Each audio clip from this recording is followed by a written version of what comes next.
তো বন্ধুরা, ঘরের মাঠে কিন্তু সিঙ্গাপুরের কাছে 2-1 গোলে পরাজিত হয়ে ভারতীয় ফুটবল দল এএফসি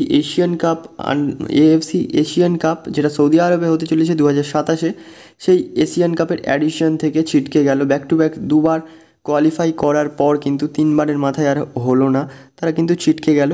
তো এই ইন্ডিয়া এবং সিঙ্গাপুর ম্যাচ নিয়ে কিন্তু ডিটেলসে কথা বলবো। তো চলো বন্ধুরা, ভিডিওটা শুরু করা যাক। তো বন্ধুরা, প্রথমেই বলি কোচ খালিদ জামিল কী স্কোয়াড নামিয়েছিলেন।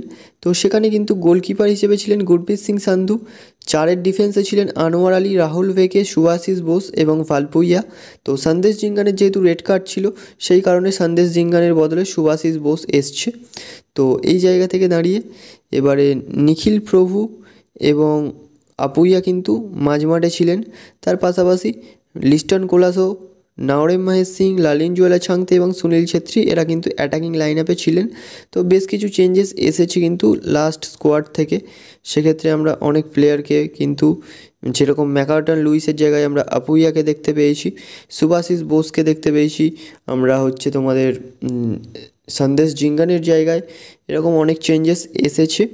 তো এবারে যদি আমরা বলি ম্যাচ সম্পর্কে, তো প্রথমেই বলে দিই বন্ধুরা, ম্যাচে কিন্তু প্রথম শুরু হওয়ার পরেই কিন্তু 14 মিনিটের মাথায় লালিনজুয়ালা ছাংতে কিন্তু দুরন্ত একটা স্ট্রাইক করেন প্রায় বক্সের বাইরে থেকে, এবং একটা আউটস্ট্যান্ডিং গোল করে ফেলেন তিনি।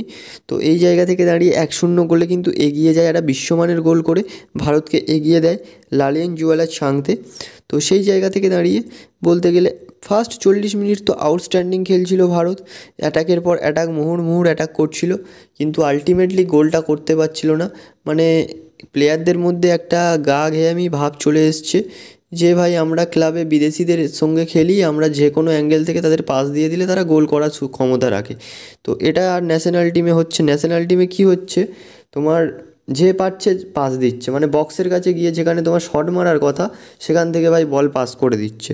মানে ফার্স্ট 40 মিনিট তো আউটস্ট্যান্ডিং খেলেছিল, এবং তারপরে মেন সমস্যাটা হয় 40 মিনিটের পর থেকে। তো 40 মিনিটের পরে 5 মিনিট রেগুলেশন টাইম, অর্থাৎ 45 মিনিটের জন্য ওই 5 মিনিট এবং 1 মিনিট অ্যাডেড টাইম দেওয়া হয়েছিল, টোটাল 6 মিনিট। তার পাশাপাশি 45 মিনিটের সেকেন্ড হাফ এবং 5 মিনিট যে এক্সট্রা টাইম দিয়েছিল, মানে 4 মিনিট দেওয়া হয়েছিল, 5 মিনিট খেলা হয়েছিল। তো মোটামুটি 56 মিনিট মতো কিন্তু ইন্ডিয়া খুবই জঘন্য ফুটবল খেলেছে। মানে যেভাবে বল নিয়ে যাচ্ছে, সেখান থেকে পাস করছে ভাই, গোলের ধারে, গোলের কাছে বল, মানে একটা শট মারলে গোল হয়ে যায়, সেই বলটা পাস দিচ্ছে, পাস দিয়ে গোলের সুযোগ নষ্ট করছে। তারপরে সাহাল আব্দুল সামাদ ভাই, পাশে প্লেয়ার দাঁড়িয়ে আছে, পাশে ফ্রি প্লেয়ার দাঁড়িয়ে, তার কাছে বল না দিয়ে পিছনে ব্যাক পাস করছে। তার পাশাপাশি ওরকম অনেক জঘন্য জঘন্য ভুল করেছে।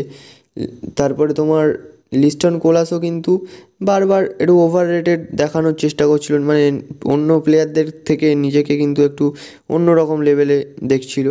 কিন্তু আলটিমেটলি লিস্টন কোলাসও দু একটা ভালো ক্রস করেছে, এবং কর্নারগুলো নিচ্ছিল ভাই দূরে, যেখান পাচ্ছে কর্নার নিচ্ছে। একটাই কর্নার ঠিকঠাক নিয়েছে, তার পাশাপাশি বাকি কর্নারগুলো যেখানে পাচ্ছে সেখানে মারছে।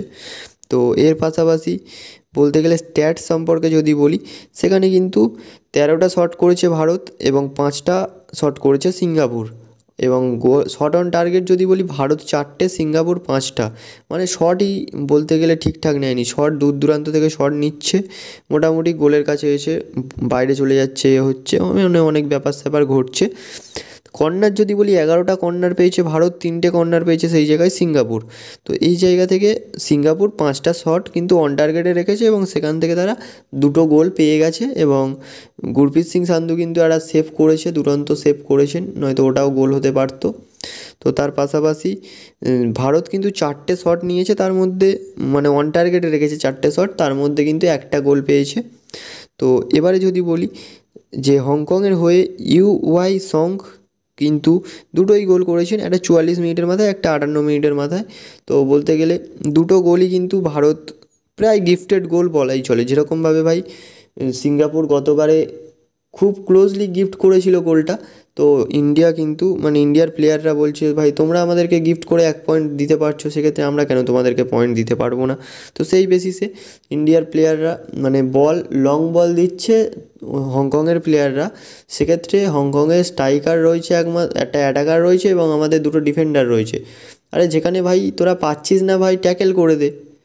সেখান থেকে ওরা অ্যালাউ করলো এবং অ্যালাউ করার পরে বক্সের ভিতরে গেল, বক্সের ভিতরে আসার পরে ফ্রি পাস, সেখান থেকে কিন্তু কুল কাম অ্যান্ড কম্পোস্ট ফিনিশ করলো কিন্তু ইউআই সং। দুটোই কিন্তু কুল কাম কম্পোস্ট ফিনিশ করেছে এবং দুটোই কিন্তু ডিফেন্সিভ ল্যাপসের কারণে প্লেয়ার ছেড়ে দিয়েছে, তারপরে আরও অনেক ব্যাপার ঘটেছে। তো এই জায়গা থেকে দাঁড়িয়ে বলতে গেলে ইন্ডিয়া কিন্তু এএফসি এশিয়ান কাপ থেকে কিন্তু ছিটকে গেল, তারা আর কোয়ালিফাই করতে পারবে না, কারণ ইন্ডিয়ার বর্তমানে 2 পয়েন্ট রয়েছে এবং হংকং আর সিঙ্গাপুরের কিন্তু 8 পয়েন্ট করে হয়ে গেছে। তো ম্যাক্সিমাম কিন্তু ইন্ডিয়া 8 পয়েন্টে পৌঁছতে পারবে, কারণ আর দুটো ম্যাচ বাকি রয়েছে, সেক্ষেত্রে দুটোই যদি জেতে, কিন্তু জিতবে না, যদি দুটোই জেতে সেক্ষেত্রে 8 পয়েন্টে পৌঁছতে পারবে। এবং অপরদিকে হংকং সিঙ্গাপুর ম্যাচ রয়েছে, সেটা যে জিতবে সে কোয়ালিফাই করে যাবে, যদি নাও জিততে পারে, তো যদি ওই ম্যাচটা ড্রও হয় সেক্ষেত্রে 9 পয়েন্ট হয়ে যাবে, অ্যান্ড ভারত কিন্তু 9 পয়েন্ট অবধি যেতে পারবে না। তো বন্ধুরা, ফুটবল ম্যাচে কিন্তু অবশ্যই তোমরা জানো যে সমর্থকদেরও একটা রোল থাকে। সেক্ষেত্রে আমরা হংকংয়ে আলট্রাসের একটা ফটো আমি দিয়ে দিচ্ছি ভিডিওতে, তোমরা দেখে নাও। ওরা ভাই যে অ্যাটমসফিয়ারটা ক্রিয়েট করেছিল, এবং তোমরা সকলেই জানো যে আগের ম্যাচে ওরা যে অ্যাটমসফিয়ার ক্রিয়েট করেছিল আমাদের সঙ্গে, মানে ভারতের সঙ্গে, সেটা ইন্ডিয়া 1-0 গোলে হেরেছিল। তো সেই ম্যাচটাতে ওরা যে অ্যাটমসফিয়ার ক্রিয়েট করেছিল, প্লাস আজকের গতকাল বাংলাদেশের এগেনস্টেও একটা ইলেকট্রিফাইং অ্যাটমসফিয়ার ক্রিয়েট করেছিল তারা, ঠিক আছে। তো এরকম একটা ফ্যান মানে সমর্থকদের একটা রোল থাকে। তো তুমি যদি ভাই ফাঁকা স্টেডিয়ামে খেলো সেক্ষেত্রে তো হচ্ছে টিম কি মোরাল বুস্ট পাবে ভাই। তো এক্ষেত্রে পুরো মানে স্টেডিয়াম কি বলবো, স্টেডিয়াম হচ্ছে 70 থেকে 80% স্টেডিয়াম পুরো ফাঁকা ছিল, ঠিক আছে। ফাটোদা স্টেডিয়ামের 70 থেকে 80% জায়গা ফাঁকা ছিল। তো মোটামুটি বলতে গেলে কিছু ফ্যান্স ক্লাবরা গিয়েছিল, এবং তার সাথে ইন্ডিয়ান ফুটবলের যে ফ্যান্স ক্লাব আছে ব্লু পিলগ্রিমস, তারা গিয়েছিল। তো সকলে মিলে তারা একটা করেছে, এবং আলাদা তারা একটা বেস টাইপের তৈরি করে একটা খেলা মানে একটা জায়গা সিলেক্ট করে বসেছে, ওই জায়গাটাতে ভরাট লাগছিল, এবং তার পাশাপাশি ভিআইপি গ্যালারিতে কিছু হয়তো বড় বড় ব্যক্তিরা গিয়েছিলেন, দ্যাটস ওয়াই সেটা কিন্তু একটু ভরাট লাগছিল। তো এই মোটামুটি মানে ফ্রিতে অর্গানাইজ করার ক্ষেত্রে এআইএফএফ কিন্তু আগে, তো এক পা খাড়া।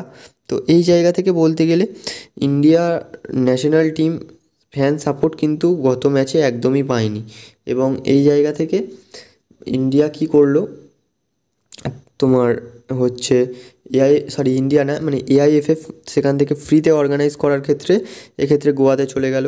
কান্থিরাবা স্টেডিয়ামে হওয়ার কথা ছিল, এএফসি রিজেক্ট করেছে, সেই ব্যাপারটাতে যাচ্ছি না, মোটামুটি ফ্রিতে হবে বলে চলে গেল এফসি গোয়াতে। ওরকম আগেরবারে হায়দ্রাবাদে চলে গেছিলো, ওরকমভাবে মানে যেখানে যেখানে ফ্রিতে হবে ভাই সেখানে সেখানে এআইএফএফ ঠিক আছে।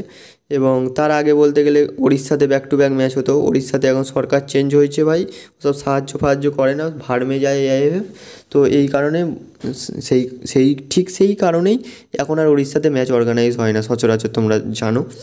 তো এর পাশাপাশি তোমার যে এআইএফএফ বর্তমানে যেসব কাজগুলো করছে, মানে যেখানে যেখানে ভাই ফ্যান্স হবে ভাই তুমি সেখানে এসো না, তুমি কেরালায় যাও, কেরালায় এই উইন্ডোতে অর্গানাইজ করা সমস্যা হতো, কারণ কেরালাতে ভাই আর্জেন্টিনার টিম আসছে, সেক্ষেত্রে একটা আলাদা ব্যাপার। তুমি কেরালাতে পরবর্তীতে অর্গানাইজ করাতে পারো। কলকাতা রয়েছে, কলকাতার তুমি যদি বাজেট এক্সপেন্ড না করতে পারো, তুমি অরুণাচল প্রদেশ চলে যাও, নর্থ ইস্টে একবার অর্গানাইজ করে দেখো। তুমি তো বারবার শিলংয়েই চলছো, তুমি একবার নর্থ ইস্টের গুয়াহাটি স্টেডিয়ামে অর্গানাইজ করে দেখো।